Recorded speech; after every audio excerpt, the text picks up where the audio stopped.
Добрый вечер, шановні глядачі. З вами Олександр Кнырович і «Атмосфера». Тиждень, шчыра кажучы, удаўся. Лукашенко зняў урад і прапанаваў ахвочым прасунуць сваіх людзей, перадаваць яму асабіста нешта ў канвертах. Таемна. Ён жа абрыўся наконт законнага вывядзення прыбытку за мяжу нават з сумленнымі і дружалюбнымі замежнымі фундатарамі. А яшчэ працягвае даводзіць, што кіраўнікоў прыватных прадпрыемстваў у раёнах павінны прызначаць старшыні выканкамаў. І гэта яшчэ не ўсё. Беларусь падала пазоў Літве на 12 мільярдаў долараў. Моцна зайшлі. З козыраў. Акрамя гэтага, зацверджаны бюджэт Менску, з'явілася статыстыка наконт стратаў у эканоміцы. І, канешне, рубрика Качанова. У ёй сёння не Наталья, а Надзея. Запарце сабе кубачак гарбаты, зрабіце бутерброд і усаджвайцеся, як найямчэй. Гэта «Атмосфера», і мы гаворым пра беларускую эканоміку проста. Паехалі! У пачатку тыдня Лукашенко правёў нараду па выніках выбараў з давернымі памагатымі, абвясціў урад галоўчынкі распушчаным і прапанаваў ахвотным прасунуць сваіх людзей, перадаваць яму нешта ў канвертах. Не хотите, чтобы это было публичным, напишите мне и в конверте передайте. Если заклеен конверт лично президенту, кроме меня никто не читает. Як вам такі спосаб кіравання краіны? Праз канверты. Але далей больш.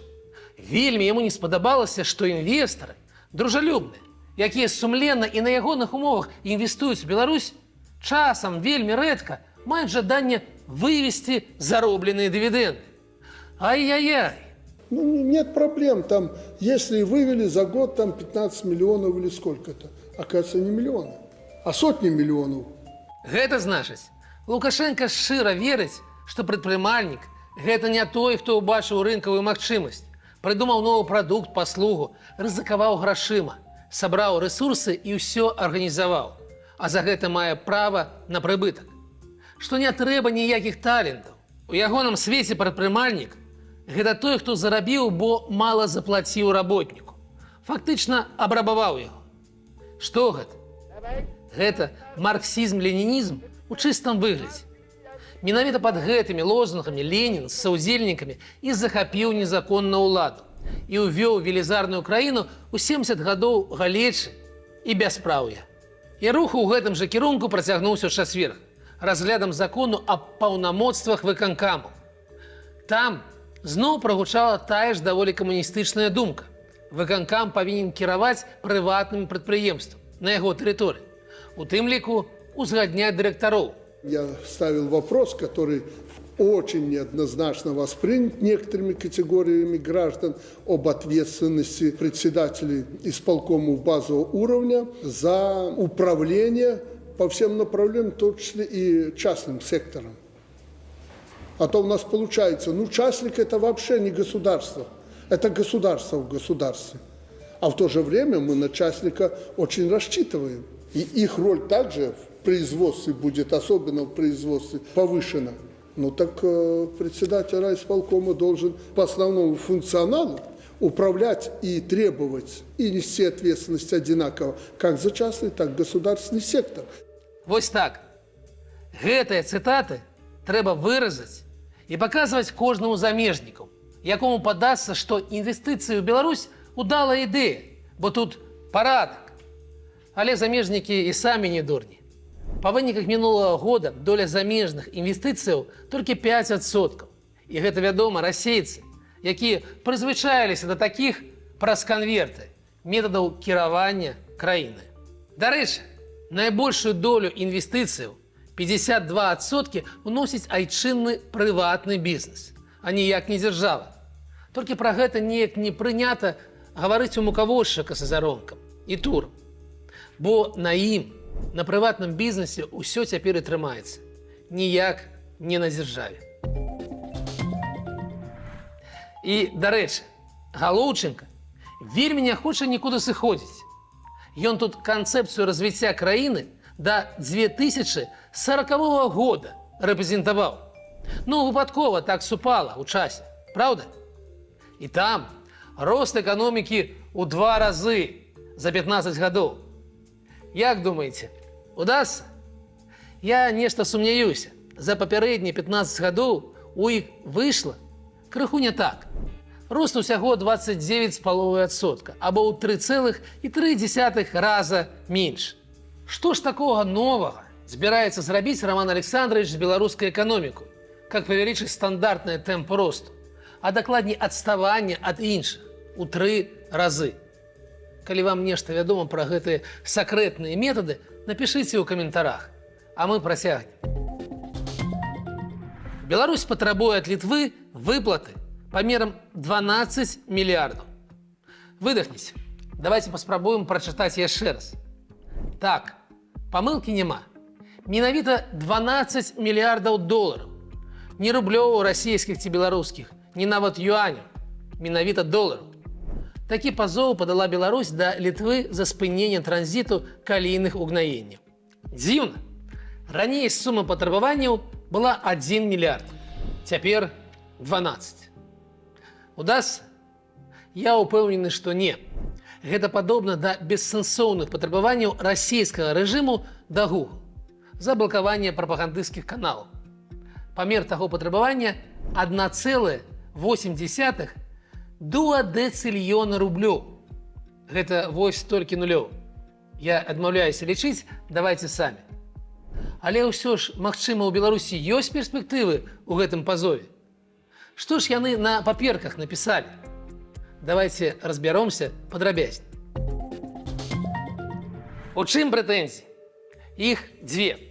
Першае, паміж Белкалем і літоўскімі кампаніямі дзеяла дамова на транзіт беларускіх калійных угнаенняў. Тэрмін яе заканчэння канец 2023 года. Аднак Літва, кіруючыся санкцыйнымі пастановамі Еўразвяза, прызнала дамову неадпаведную інтарэсам Літоўскай рэспублікі і скасавала яе з 1 лютага 2022 года. Гэта значыць на 23 месяцы раней за тэрмін. Другая. Белкалій – гэта ўладальнік 30% тэрміналу ў літоўскім порце, што займаўся перавальваннем калійных угнаенняў.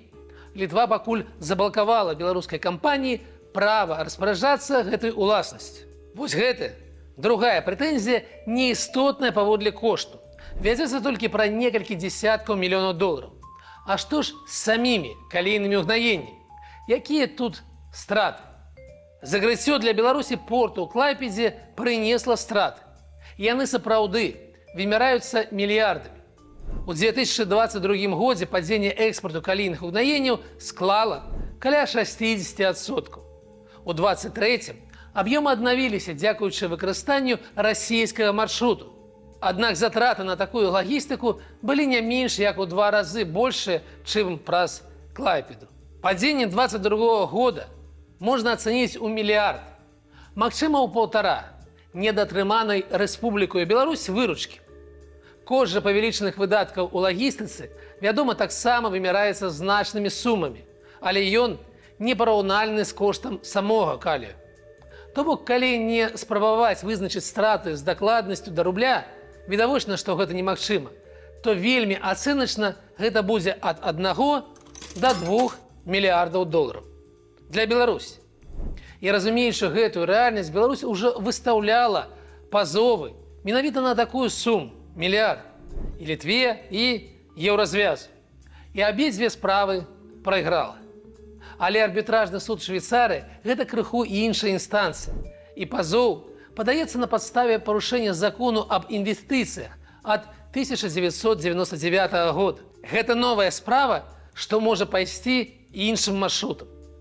Аднак разглядацца яна будзе доўга, і сума ў канцы будзе іншая. Тут варта для прыкладу узгадаць справу расійскага забудоўніка Маноліум Працэсінг, якога адкрыта кінулі ў Беларусі. Менавіта ён будаваў тралейбуснае дэпо ва Ўруччы коштам 19 мільёнаў і пералічыў яшчэ 1 мільён на будаўніцтва аэрапорту.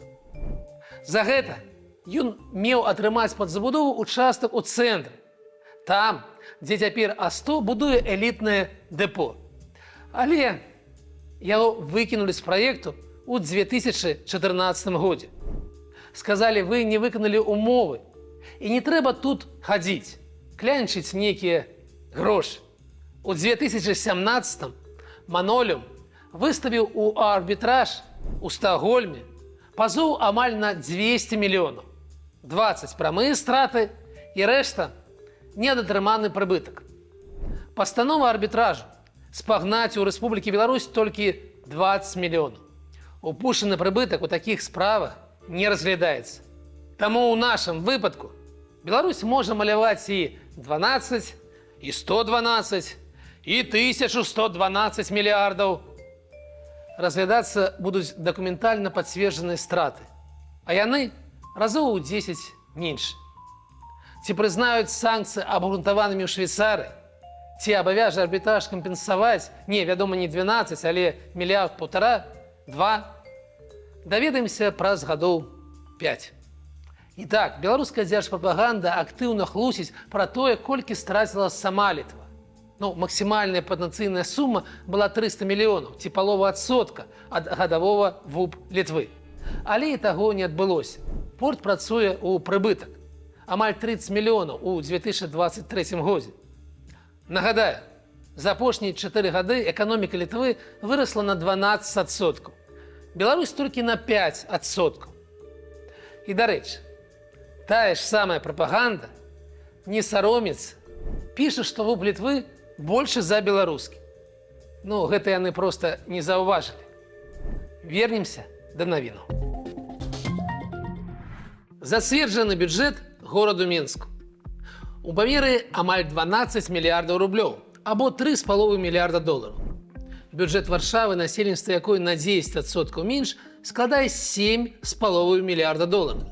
Бюджэт Вільні крыху больш за 1,5 мільярды пры насельніцтве ў 4 разы меншым, чымся ў Мінску.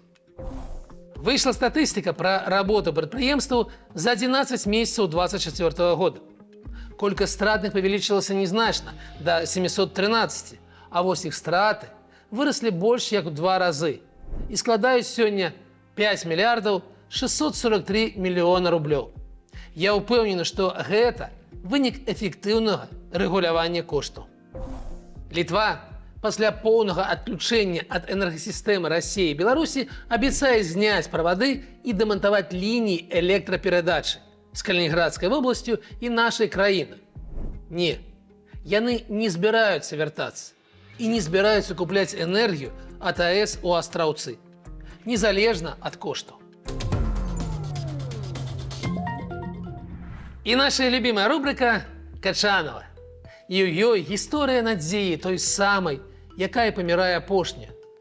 Дык вось, яна памерла. Эканамічны суд разглядае пазоў аб банкрутстве беларускага марскога параходства. Быў такі прыгожы праект. Мы павінны былі беларускія грузы дастаўляць рачнымі шляхамі ў парты Украіны, а там, Афрыка, Амерыка, Індыя. Увесь свет адкрыты для марской беларускай душы. Але улезлі ў вайну, і украінскія ўлады ў порце гораду Ізмаілу спачатку затрымалі, а потым і нацыяналізавалі адзінае наша судна. А больш у нас флоту і не было. Ні табе чорнай перлы, ні якога-небудзь варага. Прычым тут надзея? Менавіта так называлася тое самае нашае судно.